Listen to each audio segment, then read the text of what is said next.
I am genuinely honored to be here talking to you about this incredible book. But before we actually start talking about the book, I'm so sorry to make you do this again, but this is Liane's 10th novel. I feel like that's like a round of applause right there. Did it feel monumentous in any way, reaching that milestone? No. It honestly didn't feel any different from writing the first one. That's incredible. Where did you get the idea for this book? Which, here one moment, I feel like the brief summary is a group of strangers on an airplane whose fates all become intertwined in a very unusual way that we won't spoil.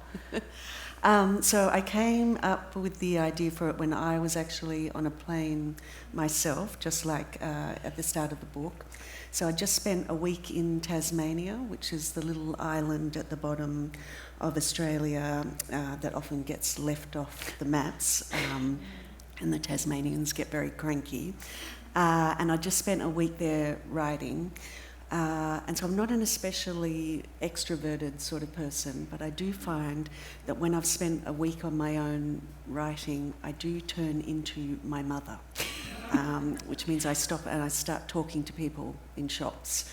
And I can remember on that trip, actually, I bought some earrings, which I was buying for myself, but I was told this whole story about how they were for my sister, how she was allergic to certain earrings, and my sister, who's a lawyer, said that I was contractually obliged to give her those earrings, which I did not.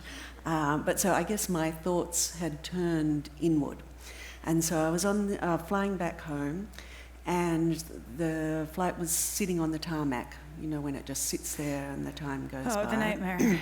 I know, it's horrendous. And I did not have a book. And so people were making phone calls to people back home, and they were saying, you know, they're cancelling dinner reservations, that sort of thing. And one woman was talking to her daughter and was saying, so Chelsea, you're going to have to, Daddy's going to have to make dinner.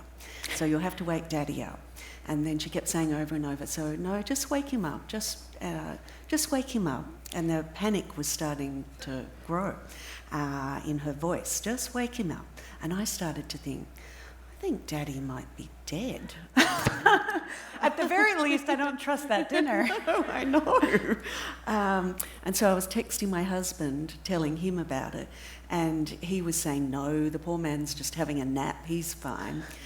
So I switched over to the mum and sisters group chat because I knew they'd be more interesting, which they were, and especially my mother, who was very worried about what Chelsea was going to have for dinner. And anyway, then sadly, well, happily really, but sadly because my husband was right, she managed to wake him up, and he'd clearly been drunk. He'd had too much to drink. And so the woman started talking to the person next to her, and you could tell she wanted to tell this passenger all about the problems with her marriage. And this woman showed no interest. I know, it was so annoying, because if I'd sat next to her, I would have listened, and I would have heard everything, and this novel would then never have been written. So the plane went silent again, and so my thoughts now had turned to death. And looking back, it's probably not surprising that I was at a time in my life where I was thinking about my own mortality. So a few things had happened in the preceding years. So first of all, my sister was diagnosed with breast cancer. Then I lost my dad. Then we had the pandemic. And then I myself was diagnosed with breast cancer. And my sister and I are both fine now, but also I think just being in my 50s, I think it's a time when you just start to think about your own mortality. I read an article once which described the time between your 40s and your 60s as Sniper's Alley, because that's when you're likely to get one of those terrible diagnoses. I know. Although some people at some events came up to me in the signing line afterwards and said, can you please write on this, welcome to Sniper's Alley, which Because it's so easy being a woman aging in our society. You have to reckon with that too. That as well, exactly. So that's why I was sitting there, and the cheerful thought came into my head that every single passenger on this plane is going to one day die. And so I was looking around at the other passengers and I was thinking, will you be the one who makes it to 100? Or will you be the one whose life is unexpectedly cut short? And that's when it occurred to me that in 100 years or so, somebody would be able to look back and that information would be available. Those would be facts that somebody would be able to say, this is the age of death and the cause of death for every passenger, including myself, including Chelsea's mum. And then it occurred to me, imagine if that information was available right now and somebody stood up and walked down the centre of the plane, pointing at every passenger and saying, this is when and how you're going to die. So I got off the plane with a premise for a novel. They have no idea that by delaying that plane and by you happening not to have a book, yes, we got an amazing novel out of it. It's incredible. I'm just curious, as a writer, how long does it take you from conception of an idea to finished draft?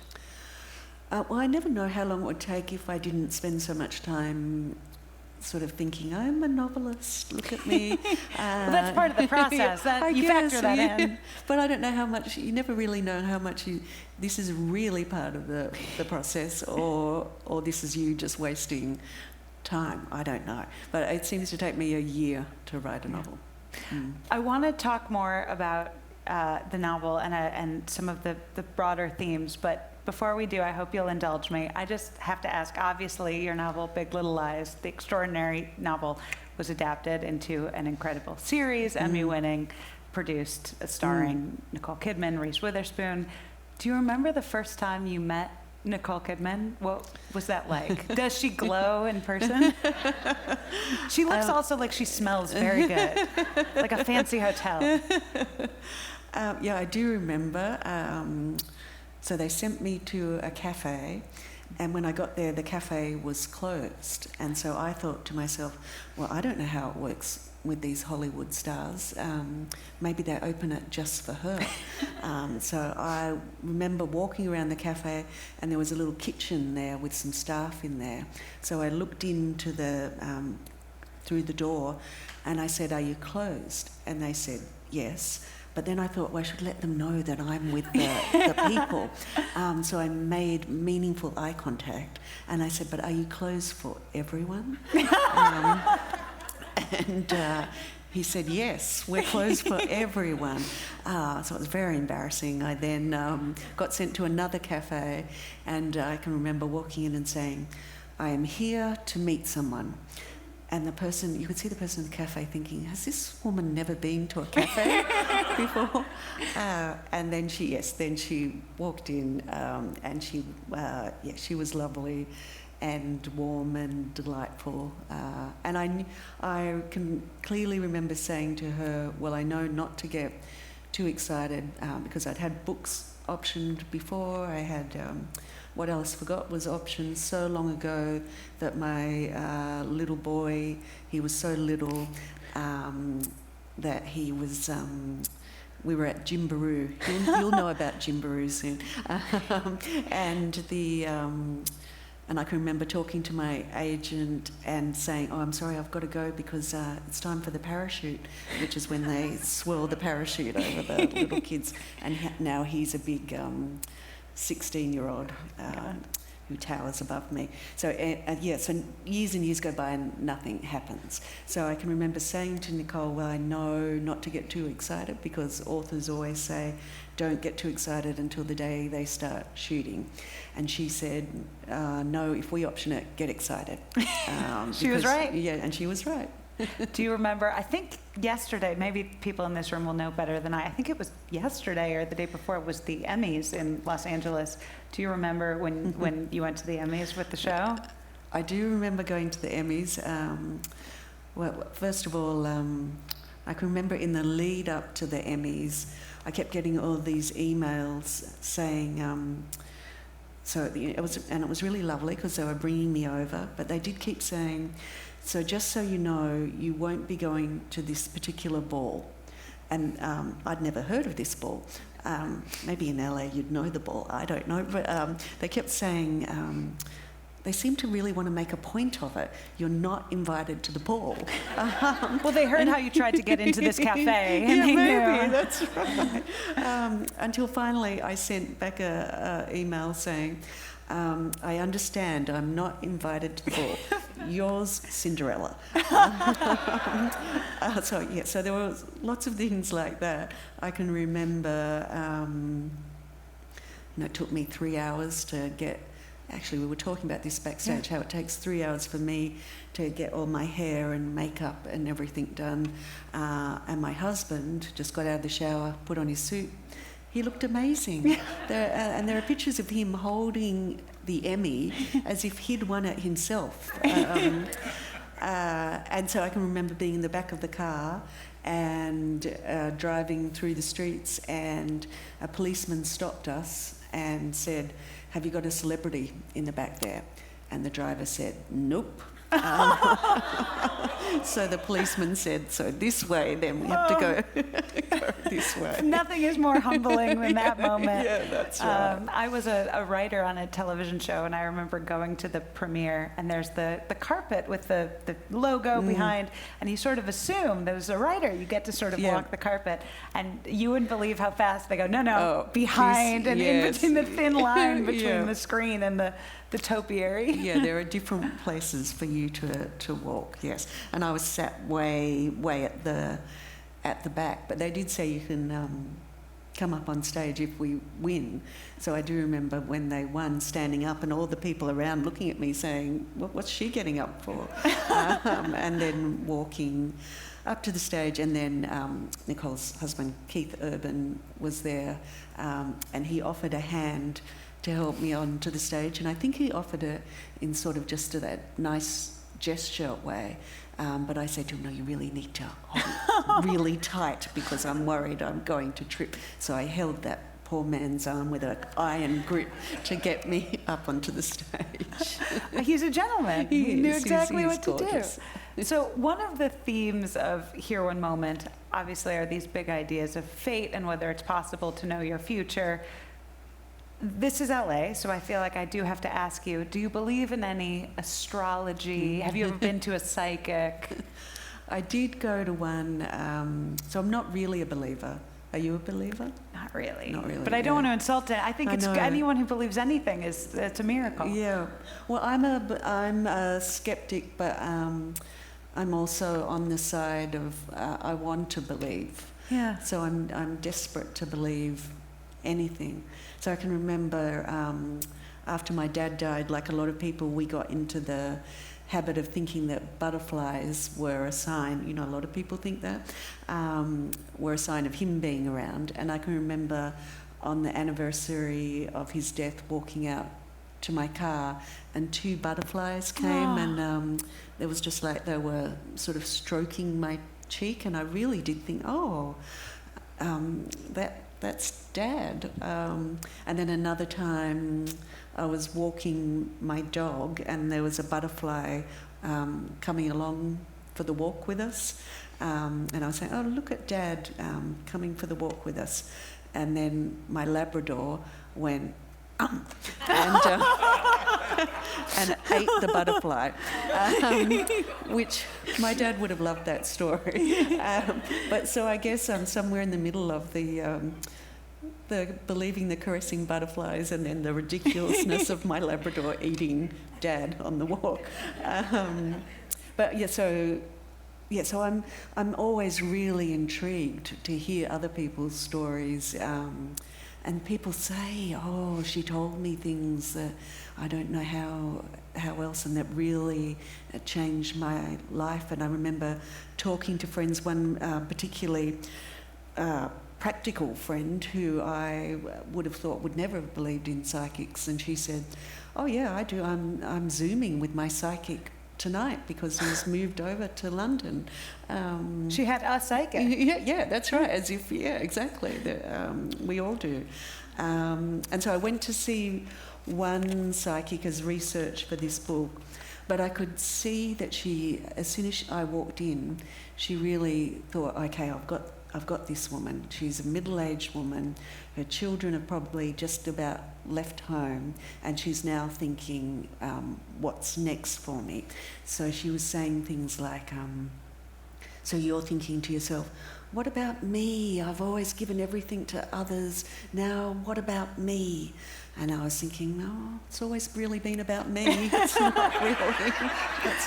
That's not right. And then she said, she could tell she wasn't getting anywhere. So then she said,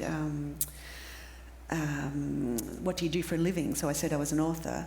And she said, well, and she seemed a bit doubtful, but she said, I think your books should do pretty well. But she said, so maybe don't change the sort of things that you're writing, but maybe think about changing how you market your books. Maybe you could think about selling them on eBay or something like that. I'm sure your publicist would love to hear you change the way you market your books. Exactly. Oh, that was very funny. At another event, I told that story, and somebody came up and she'd got a first edition, and she said, I got it on eBay. So there you go.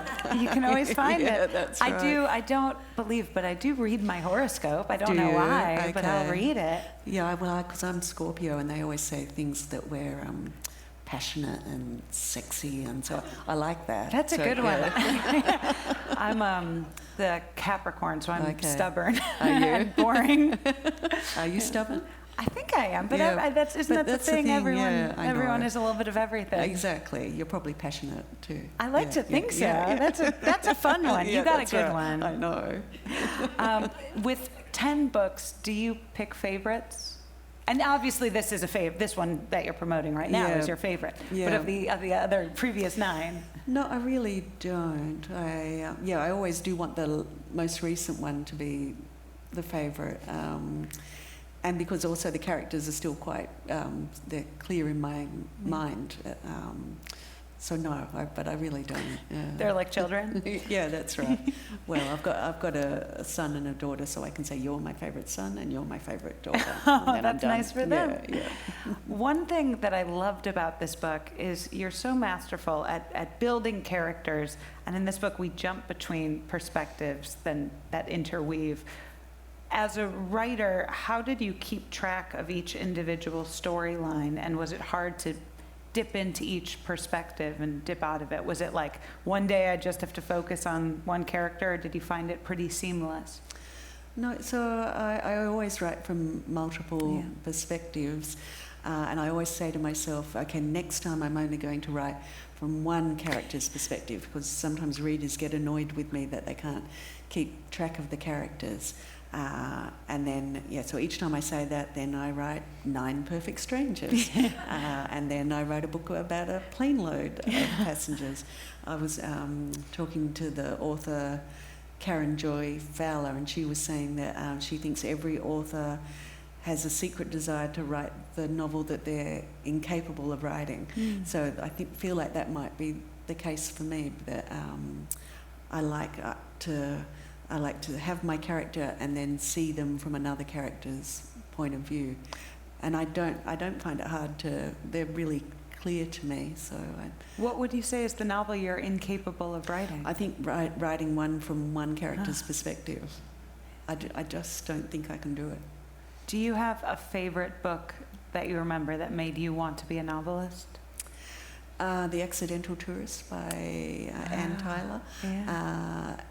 And I have a signed first edition of that, which it really offended my husband because I was given it, and I said, this is the best present I have ever received in my entire life. And I think it was something to do with the fact in that book she has 2 siblings, and the siblings are always getting lost. And my sister and I are always getting lost, and it just suddenly occurred to me, I could have written about that, about something so simple. And so I think that's just what showed me that you can write about ordinary people and hopefully make them seem extraordinary.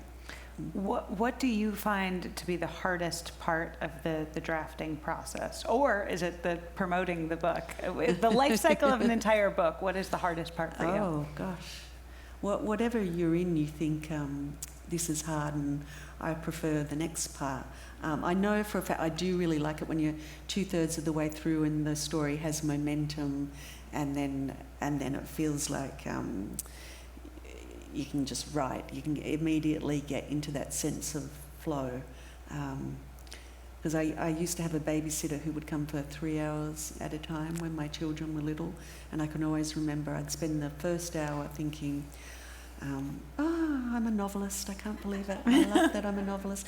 And then the second hour going into the self-loathing, thinking I can't do it, I'm so terrible. And then the third hour was when I'd finally reach that, when you lose your sense of self.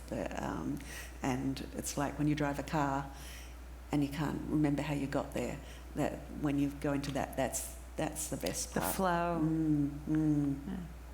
So what's the hardest part? The hardest part is,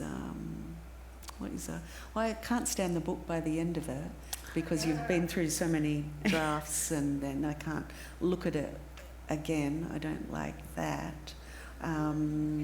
With the promotional thing, I'm quite nervy and weird at the start of the tour.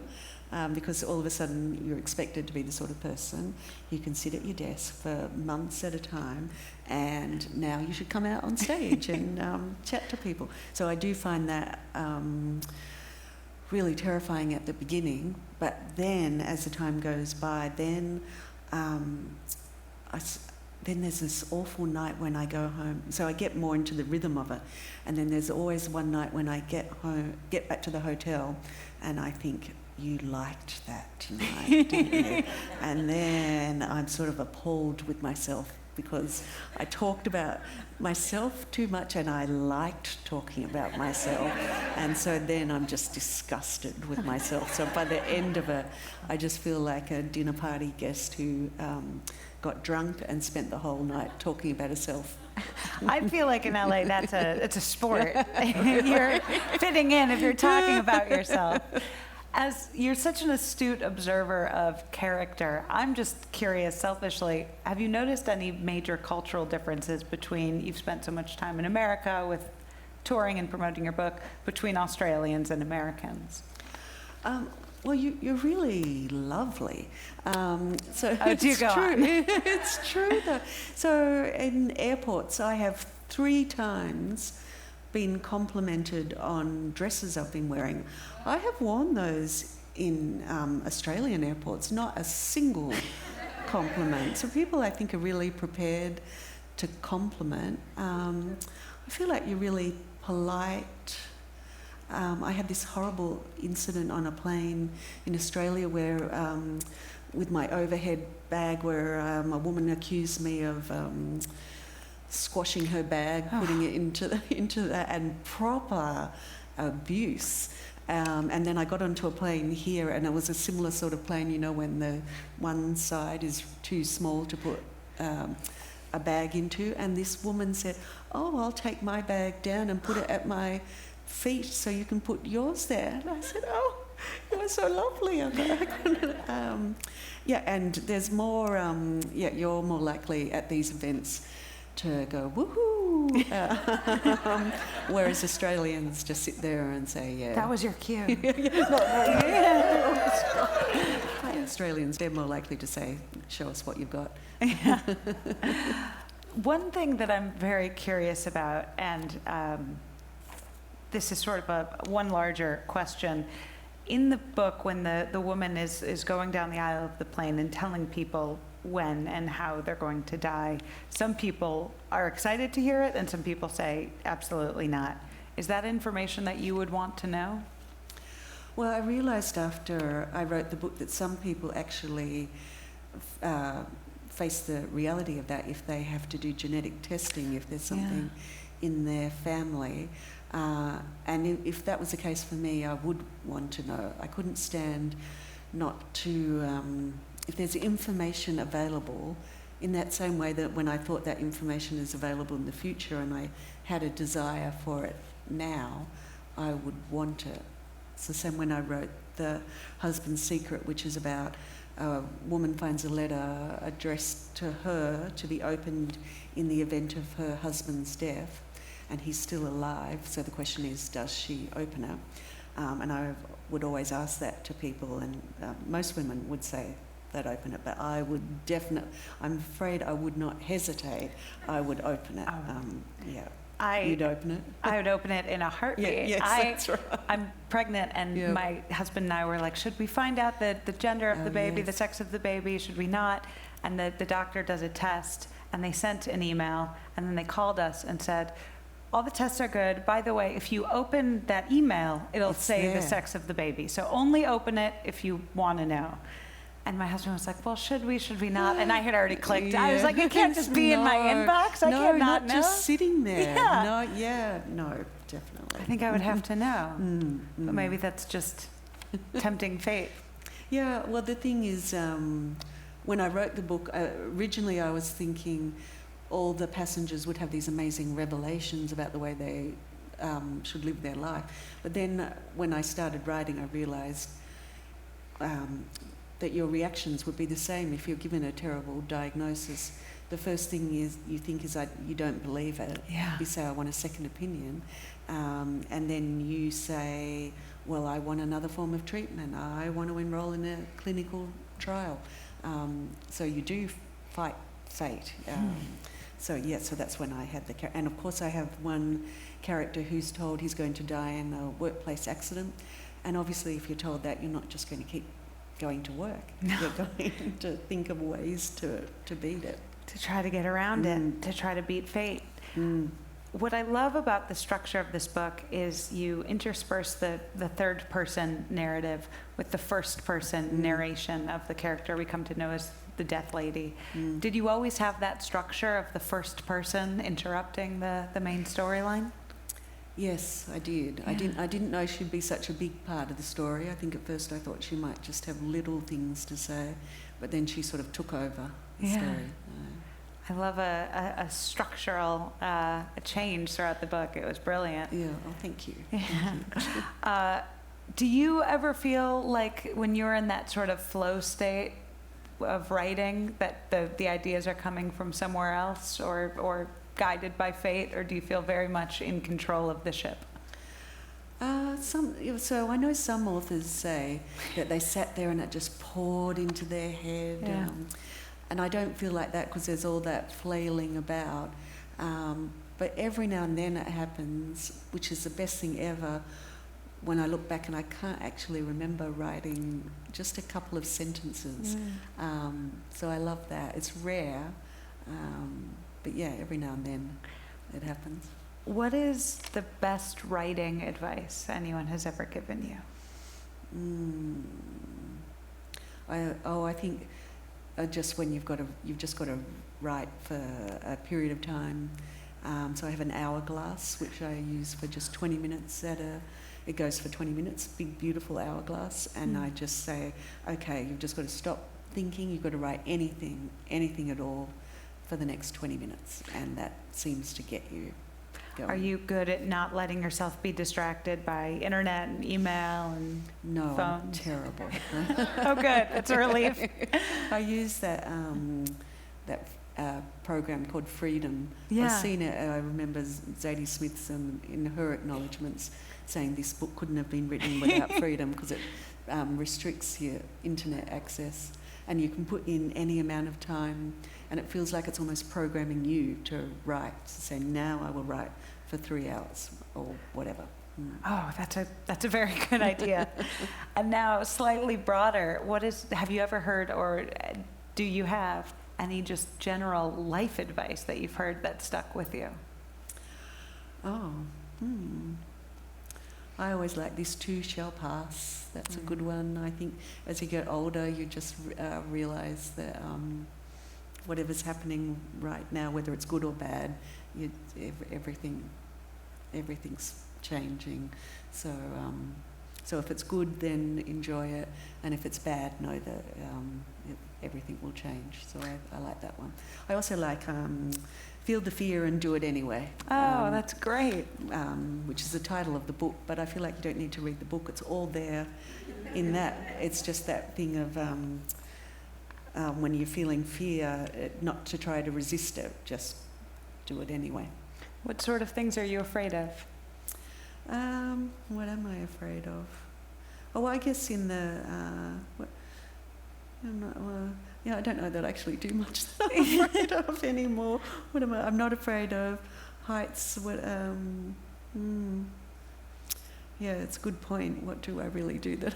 No. I think it's... it's probably just sitting down to write that, and that then, because I really delay when it comes to write. So no, I am afraid of writing this new book.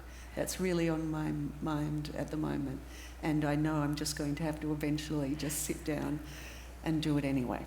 Well, that's the question. Obviously, no one can predict the future, but what can you tell us about maybe what they might expect next from you, if you're allowed, you're allowed to say? No, I have said that I am going to write a sequel to Big Little Lies, a sequel to the book, because there does seem to be...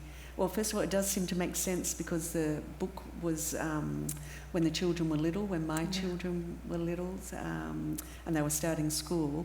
And so now my children are teenagers, so they're providing me with lots of material about teens. So we're getting a time jump. Yes, exactly. Oh, I love that. Yeah. And it does mean, though, that there are some things from the show that I've forgotten. So I picked up the book and I thought, oh, that's right.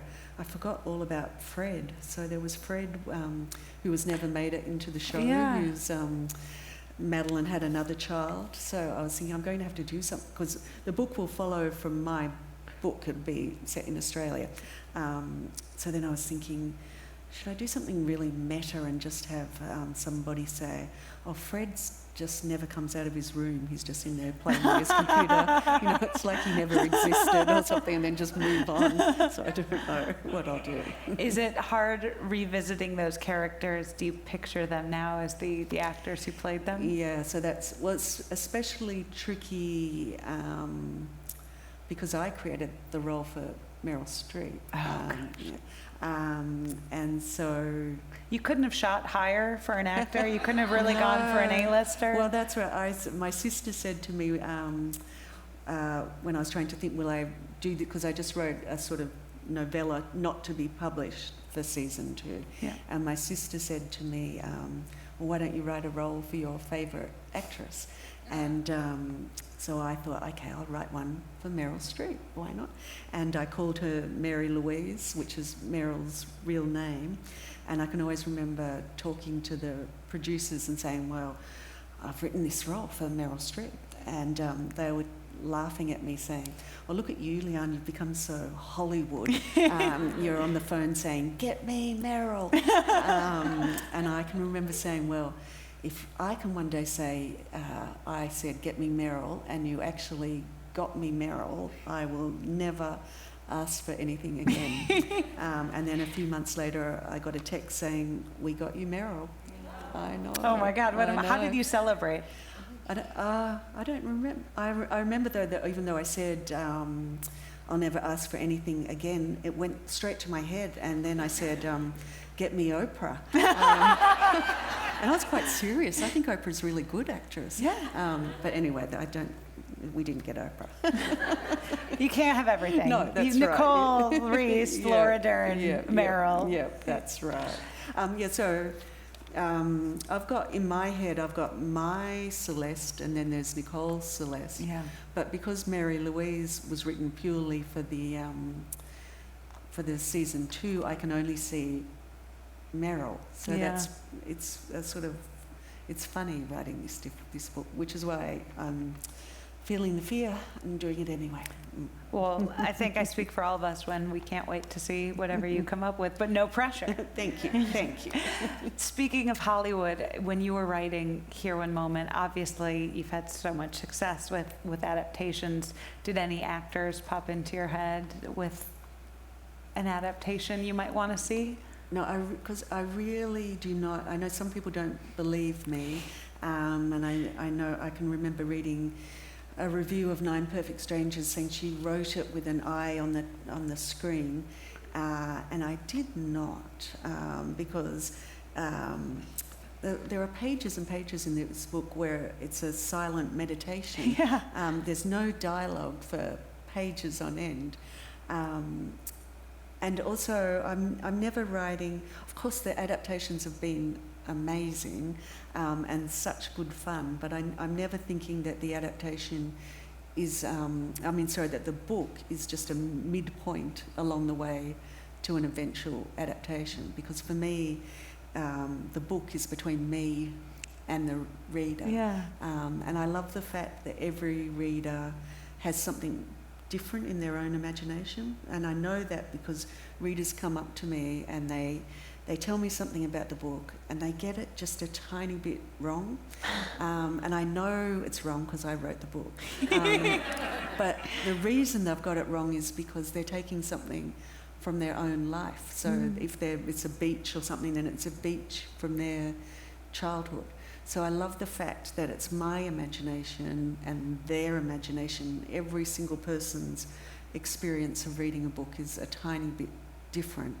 And so I can see Cherry, the main character in this book, really clearly. Yeah. And I would want everybody else to see their own cherries before somebody takes it on. Oh, that's such a brilliant answer. You mentioned reading a review of Nine Perfect Strangers. Sorry. Yep, it was Nine Perfect. Yeah. Do you often read the reviews of your work? Well, I go back and forth. I hadn't looked at Amazon for years. And then I did I looked for this one, but everybody's been lovely so far. But yeah, some of those Amazon reviews stayed with me for too long. I can always remember there was one that said, she tries too hard to be Australian. And then it said she's purposely making the characters call each other mate. They don't really do that in this area where she set the book. And so I live in the area where I set the book. And this has been going on for years now, that whenever I hear somebody say, hey mate, or thanks mate, I think, see? So the things get stuck in your head. So it's part of the job, but I haven't seemed to have developed. And I don't know, because I find when other authors complain about reviews, I feel a deplorable lack of sympathy. So therefore I don't want to say. I don't know, because I feel like when I see other authors, I think, suck it up. So I've got to suck it up too. But you also don't have to read them. And I don't have to read them yet, so I haven't read Goodreads reviews because they're... Why? Yeah. There's nothing to be gained? No, there is not. Unless you can screen it for just the 5-star. That's a good idea if you're ever having a bad day. Yeah, the 5 stars and then 1 stars, because the 1 stars are just so ridiculous. They're funny. It's the 3 stars which will hurt your feelings. Get right between the ribs. Yeah, exactly. If I'm ever having a bad day or read a bad review, I like to look at the bad reviews of like my favorite novel. Yes, I've done you're that like, too. even the most brilliant books, someone finds something wrong with They it. too. And apparently Jane Austen's on Goodreads 1 star. I think it would take a lot of confidence to be like, everyone else is wrong. I'm the one who understands. Right. I admire that in a way. I do wonder also when the book, when you have an idea for a book and you sit down to write it, do you have a reader in mind, or are you really just writing for yourself early on? I think it's just for me. Yeah. If I'm interested enough. Yeah. I don't see anybody in particular. I mean, that is amazing to keep the motivation through the year-long process. What's the power that you have? Like, what's the engine that you have that gives you the stamina to finish every book? The contract. So with the first book, that's the thing. With the first book, it was so hard to write because there was no contract, and so I wrote that as part of a master's degree. And what got me through was that I was reading out sections to the class, and I can always remember coming home each night from that class, and my cheeks would be all feeling my face in the car because I was still all red from nice things that they'd said. So basically, it was on a wave of praise that finally got me to finish it, and also a little bit of showing off because I wanted to. You only had to write 30,000 words, and I wrote 100,000 words. But I needed that school sort of structure to get it done. Is there a moment in your career, and I want to make sure I get this number right, you've sold more than 20 million copies of your books, and I don't want to make you blush, 20 million copies of your books. Big Little Lies won 8 Emmy Awards, 4 Golden Globes, an incredible success. Is there a moment in your career where you felt like, I made it, specifically? Was it when they got Meryl? No, because that was the whole Hollywood thing. Feels like that's a whole lot of other people involved. There have been little moments along the way. So I can remember being on a Sydney ferry, and the person sitting next to me pulled out a copy of my very first novel. So that was the first time it felt real. And I can always remember looking over her shoulder, and I could see what she was reading, and I was thinking, oh, that's quite funny, and looking up at her to see if she was smiling. And so I kept looking up and down, up and down. Eventually she closed the book and left. You didn't say anything? No, I didn't say anything. My dad said something once at an airport. We were on a family holiday, and somebody was reading my book, and he went up and said, would you like to meet the author of that book? And you could see the woman thinking, no, I don't want to really meet the author. It's very awkward. And another moment was when my daughter was still little enough, so she's 14 now, and I could carry her on my hip, and I got the phone call from my American editor to say that The Husband's Secret had hit the New York Times bestseller list. So I can always remember walking along through a car park with her and whispering into her ear, Mummy just became a New York Times bestseller.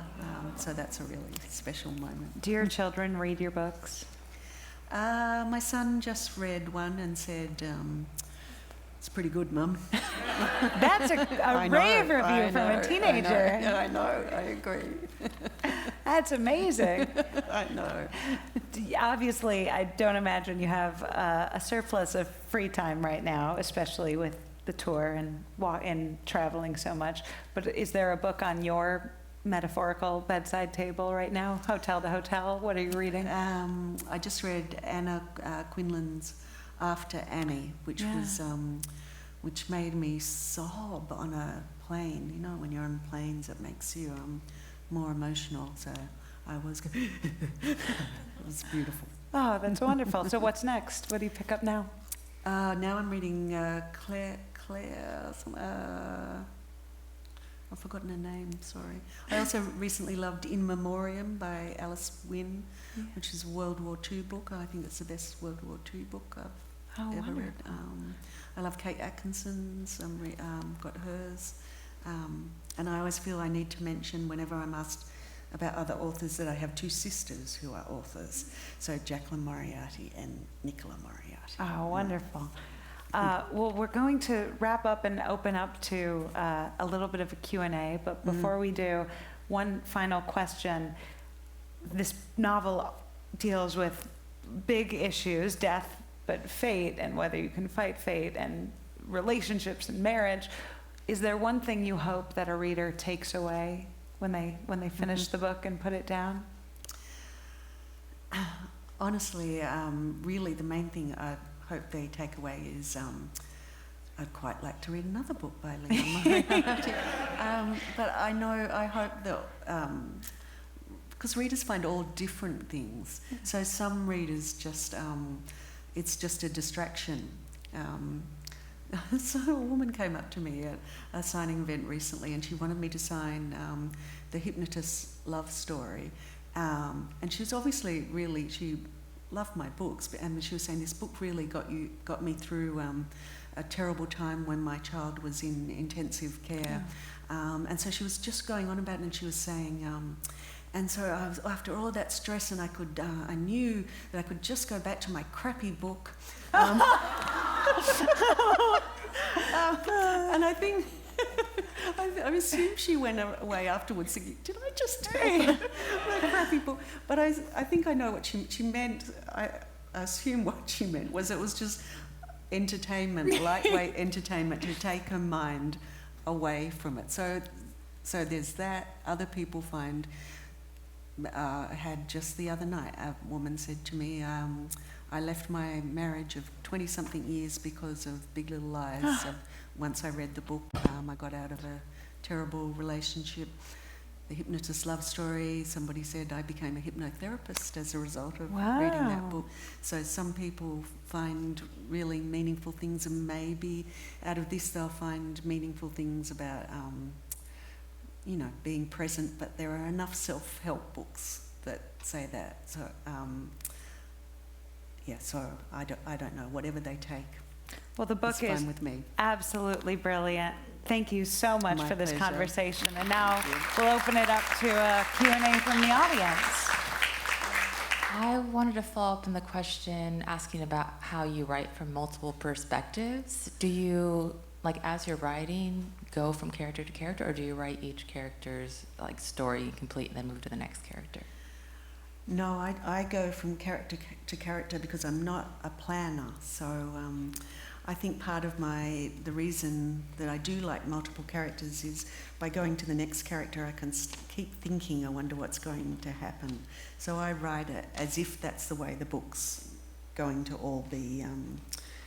Obviously there will be changes later, but I pretend I'm writing it from start to finish.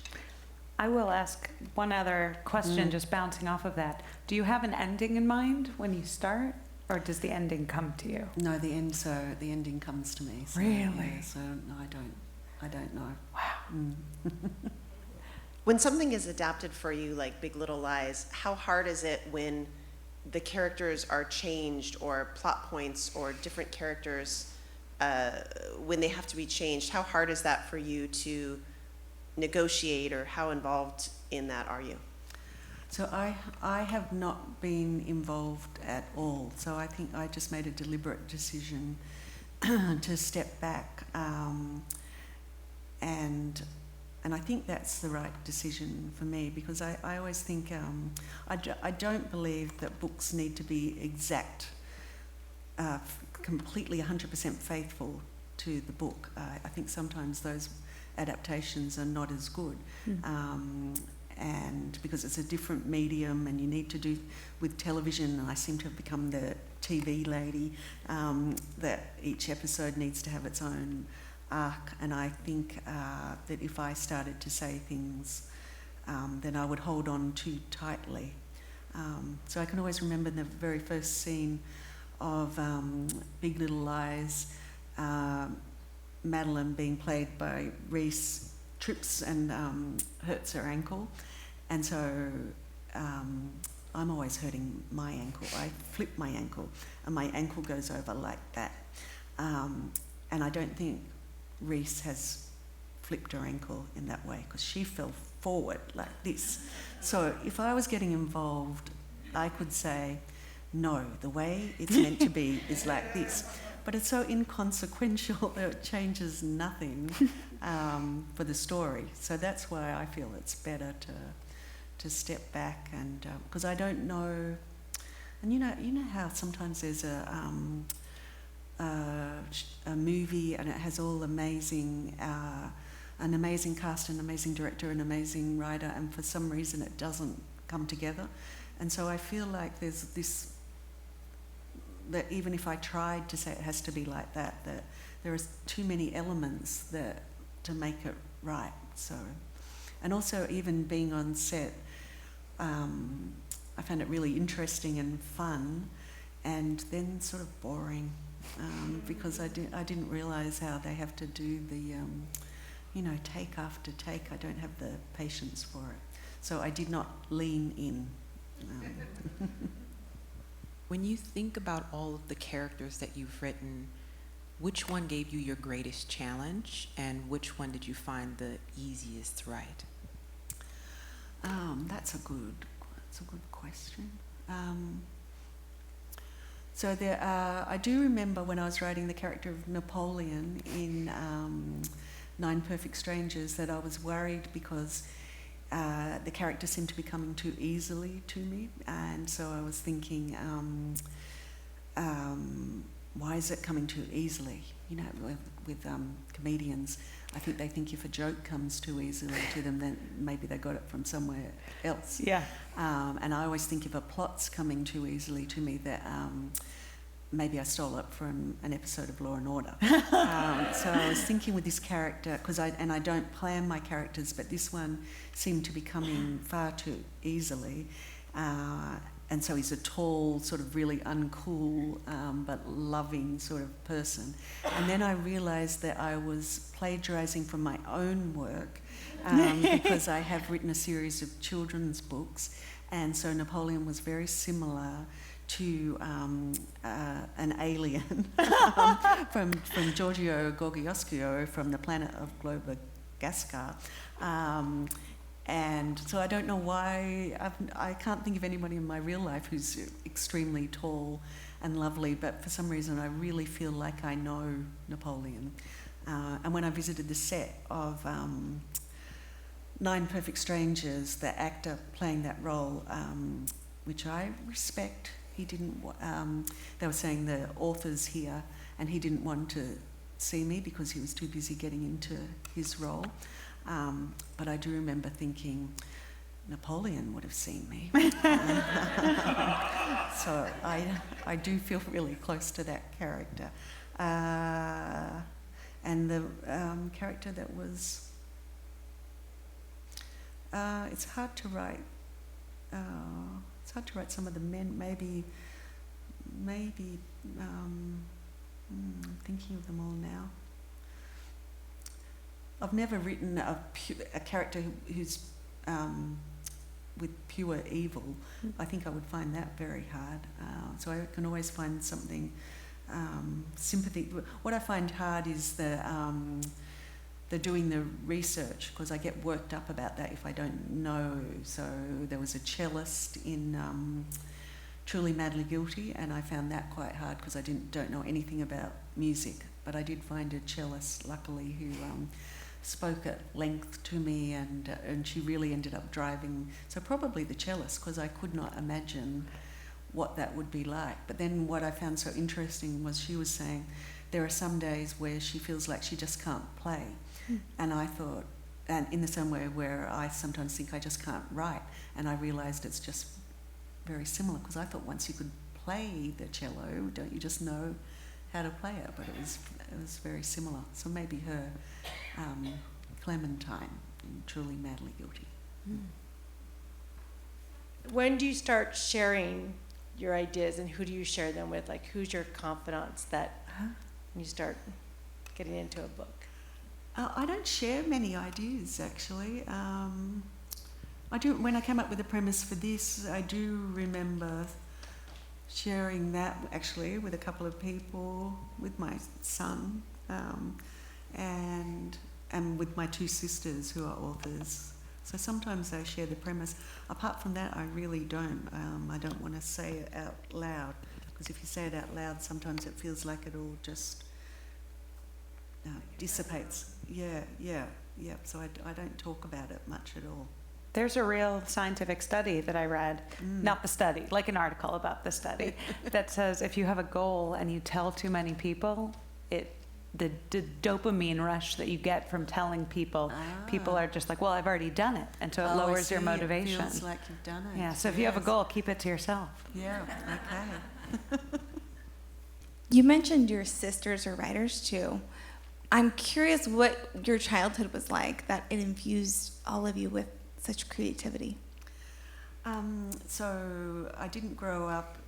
I grew up in a family with lots of books, but not in an academic way. Not in a way that we all sat around discussing books. It was just that my mother always took us to the library, so we ran and got books, and my father had shelves and shelves of airport thrillers there. So there were always books. And when my father discovered that I liked to write and that my next sister down liked to write, he commissioned our first novels. So he would pay, so we didn't have agents, so we didn't negotiate very good deals. But he would pay $1 for an exercise book filled with words, which was really validating, because his thing was always, if you can, he always used to say, if you can find something you love and you can get some bastard to pay you to do it, then that's the goal. So there was something about him paying us, that was really special. Although he had a plastic roulette wheel, and then he'd play roulette against us and win back all the money that he paid us. You mentioned earlier that you got a call from your American editor.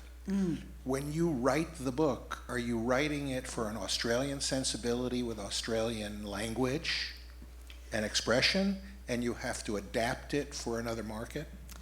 Yes, so I've got three. I've got an editor in Australia and America and the UK, and they all edit at the same time.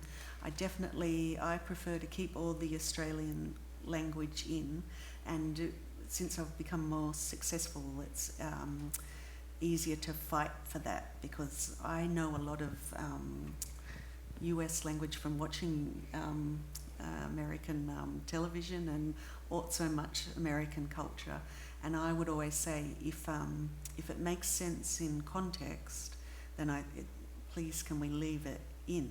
So I'm trying to think of, we say nappies instead of diapers. I was saying somewhere that we say bubbler instead of, we say water fountain. Although then I was talking to somebody from, was it Wisconsin? And he said, we say bubblers too, so that could. But I do agree that things should be changed if it takes the reader out of the book too much, if it suddenly confuses them. So, for example, we say the boot of the car, and you say the trunk of the car. So if I've got a character who's suddenly hiding a body in the boot of the car, I don't want readers thinking, where is it? So I'll leave those in. And of course, American spelling stays in your books. Yeah. And colour, you don't have the U and When you create a character, how much is the character based on one individual person versus a composite of people you know versus just your own imagination? So I've never stolen an entire personality, but I have taken attributes from different people. So I can remember when I was creating Madeline for Big Little Lies, I can remember writing down perpetually outraged, like so-and-so, and a shimmery, sparkly girl, like so-and-so. And so I had those two attributes, and then I started writing it, but then Madeline became her own person, who was actually quite different from either of those two people. And I told the sparkly girl that she helped inspire that, but I did not tell the perpetually outraged girl, because she would have been outraged. But yeah, something seems to. I like to start with an attribute of somebody I know, because that somehow gets me into the character.